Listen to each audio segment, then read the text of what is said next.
Bom dia para todo mundo, neste sábado, dia de 6 de fevereiro, mais uma vez nos colocamos nessa disposição de acolher a palavra do Senhor.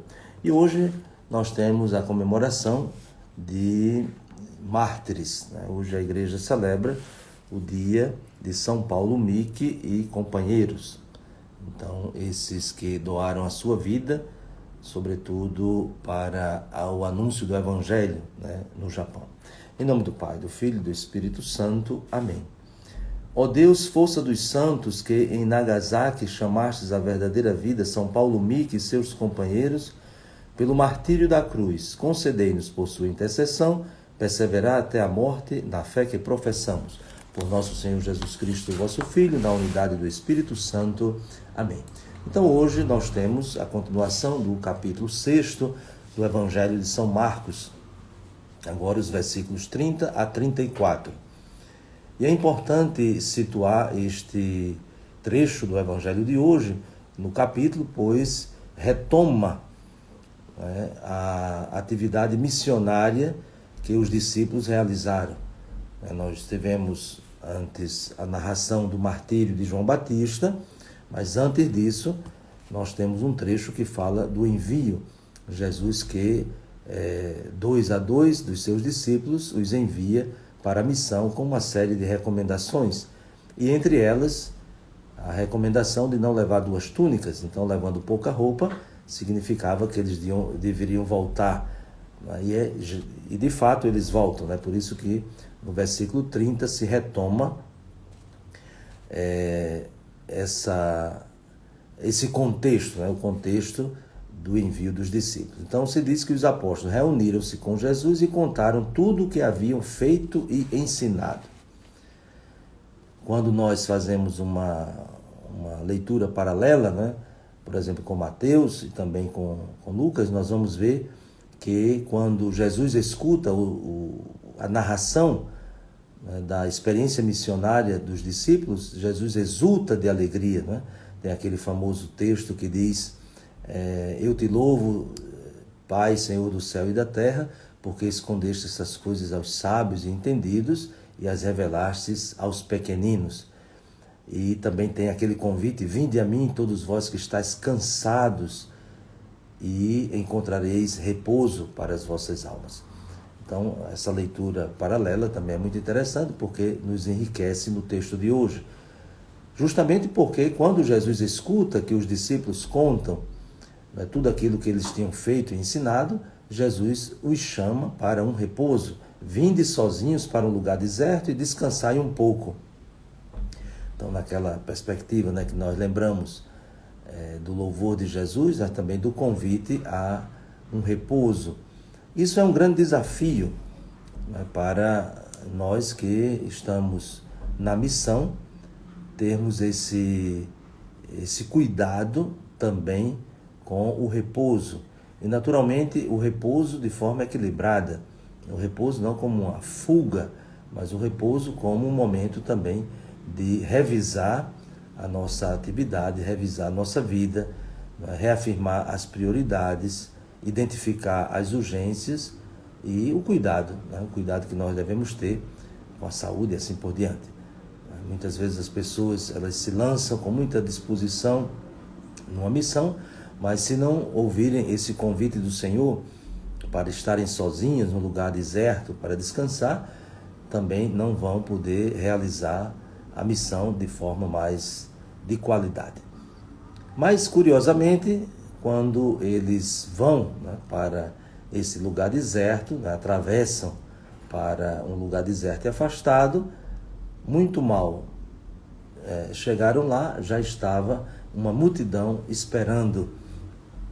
Então, na verdade, nós poderíamos dizer sim, eles descansaram ou não descansaram? O fato de estarem com Jesus, este já é um grande repouso, né? Porque Jesus diz: vinde a mim.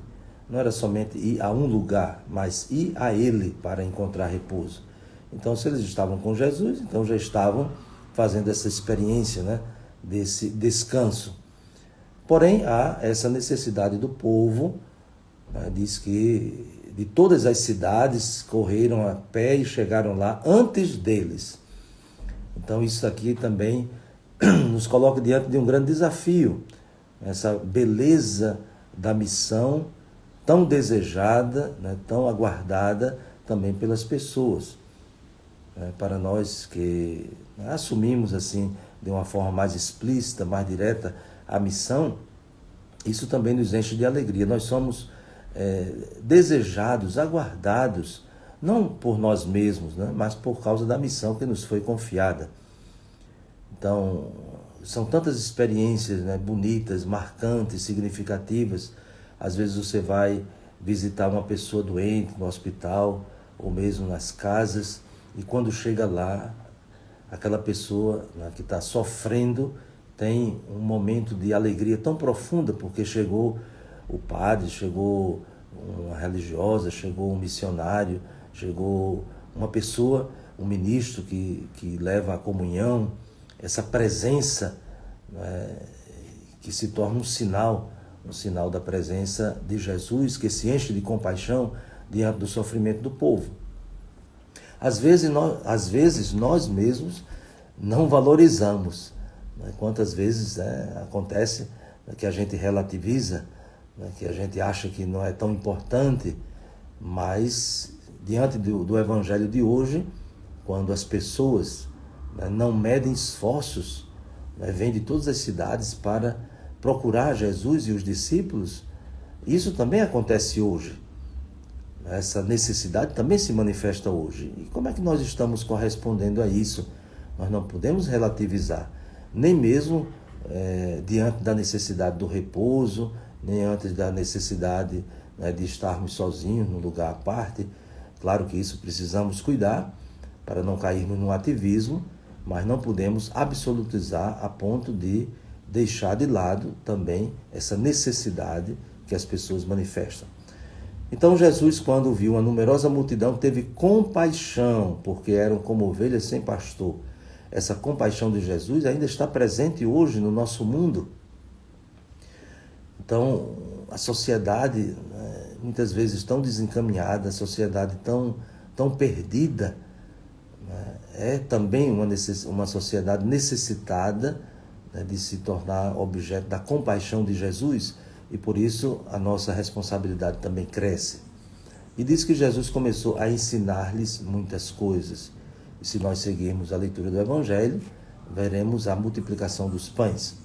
Então, o grande ensinamento de Jesus é favorecer a fraternidade, favorecer o encontro das pessoas com o sentido da vida. O alimento sempre nos recorda isso, a fonte da nossa vida, o que é. Claro que não é apenas um alimento material, mas, sobretudo, aquilo que preenche o nosso coração, a nossa mente, a nossa vida. Então, peçamos ao Senhor que, de fato, também sejamos missionários cheios de compaixão. Missionários que reconhecem as suas limitações e, portanto, precisam do descanso, do repouso, mas missionários movidos pela compaixão, que são capazes também até de relativizar isso, que é importante, mas que não pode impedir de manifestarmos a bondade e a misericórdia de Deus, sobretudo para com o seu povo. Desejo a todos um bom final de semana, as bênçãos de Deus, e até a próxima segunda-feira, se Deus quiser. Um grande abraço e tudo de bom. E desça sobre vós a bênção de Deus Todo-Poderoso, Pai, Filho e Espírito Santo. Amém.